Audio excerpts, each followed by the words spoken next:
बीजापुर की बात करेंगे, जहां पर मुठभेड़ पर बड़ा अपडेट सामने आया है और जो 31 नक्सली कल मुठभेड़ में ढेर किए गए हैं, इनमें से 5 नक्सलियों की पहचान कर ली गई है।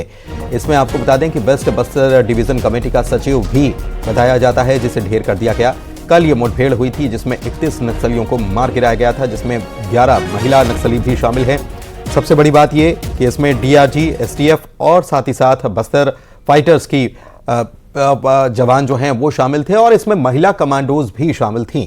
बीजापुर में 40 दिनों में 65 हार्डकोर नक्सलियों को जवानों ने ढेर किया है और नेशनल पार्क ऑपरेशन में शामिल जवानों की वापसी हो चुकी है।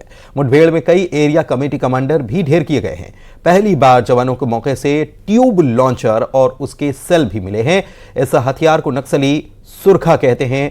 कल हुई मुठभेड़ में 31 नक्सली ढेर किए गए थे, जिसमें से 5 की शिनाख्त कर ली गई है।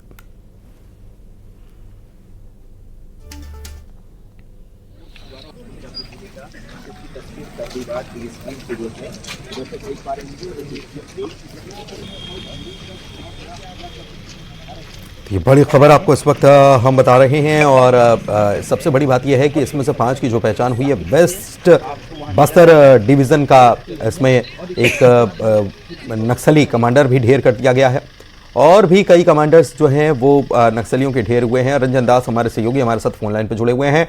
पूरी खबर की जानकारी इस मामले में लेते हैं कि जो 31 नक्सली है, इसमें किस किस कैटेगरी के, किस किस ओहदे के नक्सली शामिल थे और बड़ी कामयाबी रंजन इसे बिल्कुल कहा जा सकता है, क्योंकि हमारे जवान लगातार सर्च कर रहे हैं और जड़ से खत्म करना है, उनको ये ऑर्डर दिए जा चुके हैं।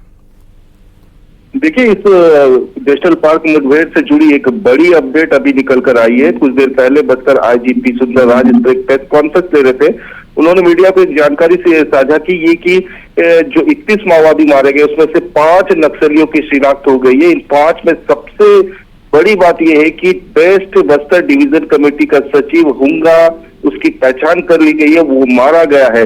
हुंगा के बारे में बता दूं कि ये 8 लाख का इनामी नक्सली रहा है, लेकिन इनाम से ज्यादा पुलिस का ये आईजी का ये कहना था कि ये कई बड़ी वारदातों में ये शामिल रहा है। इसके अलावा अन्य जो 4 माओवादी जिनकी शिनाख्त हुई है, ये भी इस पूरे इलाके में हिंसा के लिए काफी चर्चित रहे, कई बड़ी घटनाओं में शामिल रहे हैं और 1 से 2 दिन के भीतर बाकी जो अन्य 26 नक्सली बचे हैं उनकी शिनाख्ती कार्रवाई पूरी हो जाएगी। लेकिन आईजी का ये कहना था कि ये ऑपरेशन काफी चैलेंजिंग था। नेशनल पार्क इलाके में नक्सलियों के ट्रेनिंग कैंप हुए करते थे। वेस्ट बस्तर डिवीजन का ही ये पूरा इलाका हुआ करता था। तमाम वेस्ट बस्तर के दायरे में आने वाले जो एरिया कमेटी थी उसके नक्सली यहाँ ट्रेनिंग लेते थे। कई मोस्ट वांटेड नक्सली यहाँ पहुंचते थे, उन्हें ट्रेनिंग देते थे। अब तक सुरक्षा बल के जवान वहां पहुंचते नहीं थे। इलाका काफी दुर्गम इलाका रहा है, लेकिन पहली बार ऑपरेशन चलाया गया और निश्चित तौर पर नक्सल संगठन को एक बड़ी चोट पहुंची है, ये दावा पुलिस की तरफ से किया गया है। बहुत शुक्रिया इस खबर पर जानकारी देने के लिए। तो इसमें हुंगा भी ढेर कर दिया गया और ये काफ़ी चर्चित और काफ़ी दुर्दांत माना जाता था, क्योंकि कई घटनाओं को इसके द्वारा अंजाम दिया गया और ये सचिव है, वेस्ट बस्तर डिवीज़न का ये सचिव बताया जाता है और इसको भी इसमें ढेर कर दिया गया है। इधर बिलासपुर